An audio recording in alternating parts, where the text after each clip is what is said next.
में आपका स्वागत है। एक बार इंडिया के ग्रेट पर्सनालिटी कलाम साहब के बारे में मैं बात करना चाहता हूं। वो मेरे प्रिय हैं। सबसे पहले तो मैं उनको प्रणाम करता हूं।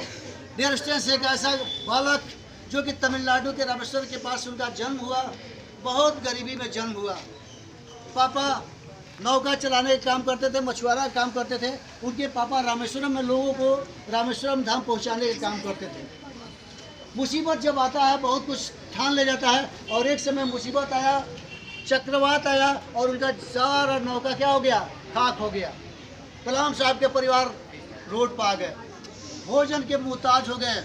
एक दिन ऐसा हुआ कि कलाम साहब के घर रोटी बना था, खाना वाना बना था।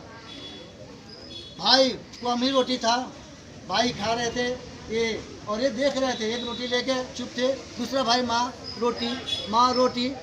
कलाम साहब माँ के लिए रोटी नहीं बचा था। कलाम साहब को लाज नहीं लगता है तेरे को, माँ क्या खाएगी। वही घटना उनको क्या कर दिया, झकझोर दिया डियर स्टूडेंट्स। और घटना के बाद आगे बढ़े। इसके बाद और गरीबी था, और कलाम साहब क्या किए, उनके चाचा पेपर बेचते थे। संजोग से क्या हुआ, एक बार चाचा कहीं गए हुए थे और वो पेपर बेचने का काम किए कलाम साहब। हॉल्ट हुआ करता था, हॉल्ट पर गाड़ी रुकती नहीं था, ऐसे स्लो होती थी, ऐसे पेपर को गिरा दिया गया। जो ही पेपर को फेंका गया, पेपर ऐसे बिखर गया। उस पर लिखा हुआ था कि द्वितीय विश्व युद्ध ने लाखों लोग को जान लिया।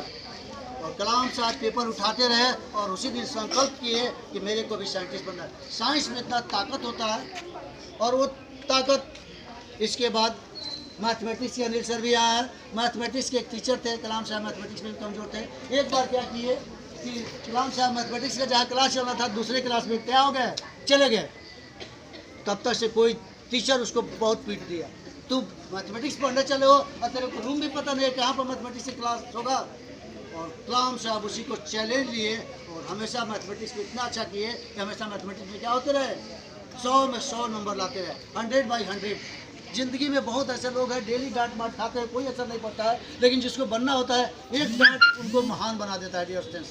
तो ये कलाम साहब, इसी तरह से उनको प्रोजेक्ट मिला था कि अगर कलाम 3 दिन में 72 घंटा 3 दिन में प्रोजेक्ट को पूरा नहीं करे तो तुमको जो स्कॉलरशिप मिलता है एक समाप्त हो जाएगा। कलाम साहब 72 घंटा लगातार काम किए और ले जाके प्रोजेक्ट क्या किए, दिखाए। और उनके गुरु कहे कि तुम साधारण लड़का नहीं, असाधारण हो। डियर स्टूडेंट्स, कलाम साहब एरोनॉटिक्स इंजीनियर, और उनका सपनों में उड़ान था। एक बार उनके टीचर पक्षी के बारे में बताए, कहाँ से उनकी घटना, कैसे एरोनॉटिक्स इंजीनियर बना, पक्षी के बारे में। देखो पक्षी कैसे उड़ती है, कैसे आकाश में विचरण करती है, और वही घटना उनको, इतना अच्छा टीचर पढ़ा है तो वही घटना उनको एरोनॉटिक्स इंजीनियर बनाने को मजबूर कर दिया। इसके बाद कलाम साहब का एक ख्वाहिश था कि कहाँ जाएँ,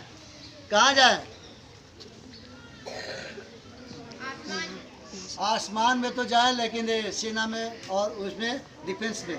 संजोग से 25 सीट था, 25 में 25 कैंडिडेट आए हुए थे। 25 कैंडिडेट आए थे एक इंटरव्यू में, और एक इंटरव्यू में 25 कैंडिडेट आए थे। 8 का पोस्टिंग था, और कलाम साहब 1 नंबर से क्या हो गए, 8 लोग का भर्ती हो गया, इनका नहीं हुआ। और ये बहुत उस दिन दुखी हुए, क्योंकि अपने बहन का सोना चांदी, बहन उनके पढ़ाने के लिए सोना दी थी, और उसको बेच के पढ़ाई करते थे, और बहुत निराश हो गए। दिल्ली से आ रहे थे, हरिद्वार ऋषिकेश में गए, और वहाँ पर गंगा के किनारे ऐसे ऐसे चढ़ रहे थे सुसाइड करने के लिए, ऐसे कि आज मैं नहीं रहूँगा, कहा दीदी को कैसे करूँगा, क्या करूँगा, मेरा नहीं सिलेक्शन हो, मैं किस लायक। तब तक से एक संत ऋषि कहे कि बेटा तुम क्या कर रहे हो, क्यों परेशान हो। बड़े लोग आपकी परेशानी को देखकर समझ जाते हैं। उन्होंने कहा कि महात्मा, मेरे साथ इस तरह से हादसा हुआ नहीं हुआ। महात्मा जी कहे कि बेटा तुम्हारा जन्म कोई बड़ा काम करने के लिए, छोटा मोटा काम करने के लिए थोड़ा हुआ, तुम बड़ा काम करने के लिए पैदा हुआ। जगह तुम्हारे लिए फिक्स है, एक कुछ और लोगों के लिए, तुम्हारा जगह कुछ और है। वही उनको शांति मिला। इसके बाद आए अपने कामों में लट गए, और इसरो, नासा, सभी जगह DRDO जो भी है सभी जगह इनका सिलेक्शन हुआ, और एक बहुत बड़े क्या बने, इंडिया के शांति साइंटिस्ट बने। और क्या हुए, विज्ञान पुरुष कहा है। और उन्होंने कोटेशन दिया कि अगर सूर्य की तरह चमकना है तो सूर्य की तरह क्या करना होगा, चलना होगा। ये नहीं कि हम कल्पना देखते हैं कि सूर्य बने, बहुत विशाल बने, तो उसके जैसा आपको क्या करना होगा, तब करना होगा। आज हम लोग टॉप करने का प्रॉमिस कर दिए हैं, नहीं इंडिया में कुछ करना होगा तो 365 दिन आपको अब सोना नहीं है, काम करते रहना है। और देखिए आप ही के सामने दोनों सीट इस बार लाना है, दोनों सीट लाना है और इंडिया में कुछ पोजीशन बनाना है, और सब लोग इसमें साथ देंगे तो होगा। तो डियर स्टूडेंट्स, कलाम साहब एक ऐसे इंसान थे जो बहुत गीता को लाइक करते थे। मुस्लिम होते हुए भी इतने बड़े इंसान कुछ नहीं, राष्ट्रपति भवन में रहते थे, कुछ उनके पास नहीं था। राष्ट्रपति भवन जब छोड़े थे तो उनके पास केवल किताब और 2-3 सेट ड्रेस था। एक ग्रेट पर्सनालिटी, ईमानदार पर्सनालिटी, वैसे मर्दान पर्सनालिटी बहुत कम होती, और ईश्वर की कृपा से उनको सब कुछ मिला। साइंटिस्ट तो बने ही, उतने बड़े साइंटिस्ट इंडिया आज जो भी आज इंडिया अपने विज्ञान के क्षेत्र में जो आगे बढ़ा है ड्यू टू कलाम साहब। और लोग हैं, कलाम साहब भी एक उसमें से है, ठीक है। तो आज जो भी ठान लो, तेरे अंदर अगर कोई प्रॉब्लम आता है, विकट परिस्थिति आता है, तो उससे घबराओ नहीं।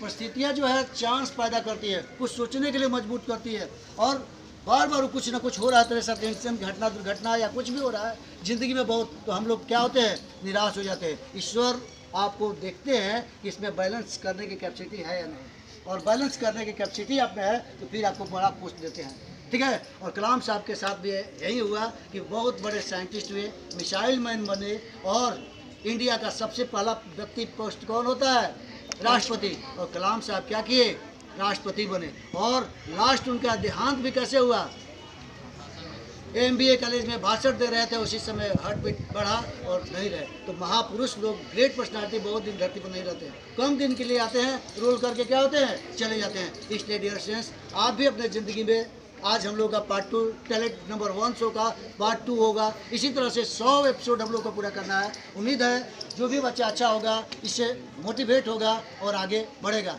बहुत बहुत धन्यवाद, शुक्रिया, आदाब, प्रणाम।